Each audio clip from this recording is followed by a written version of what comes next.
আমার গরু 7টা পালছি।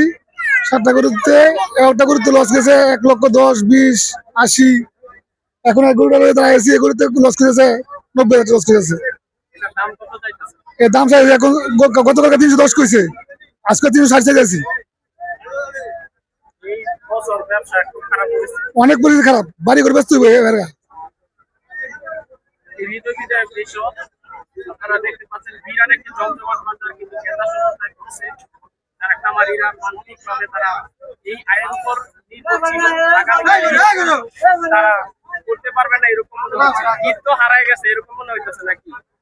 হ্যাঁ, ঈদ হারাই গেছে, রাত পরে ঈদ।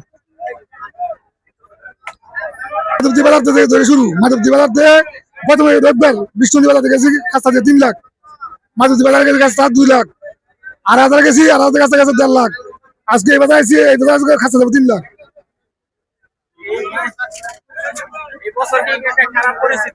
অনেক পরিস্থিতি খারাপ, অনেক।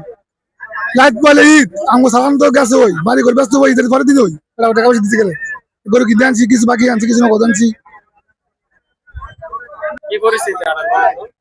আরে পরিস্থিতি অনেক খারাপ। এক গরু বেচা 12,000 টাকা দিচ্ছি, শুধু একটা গরু বেচা। আরো 4 গরু আনছি, একটা গরু বেচছি, আর 4 গরু পাইলে বেচা। না বেচা কিনা গায়ক নাকি, গায়ক একবারে কম।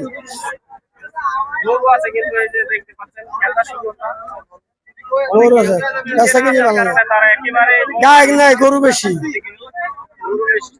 গায়ক কম। অবস্থা একবারে কঠিন খারাপ। একের পরে গরু থাকা পরও কিন্তু ক্রেতা শূন্যতার কারণে এই হাটটিতে যারা খামারিরা কিন্তু উৎসাহ হারিয়ে ফেলছে এবং তারা জানাচ্ছেন তাদের ঈদ একেবারেই শেষ।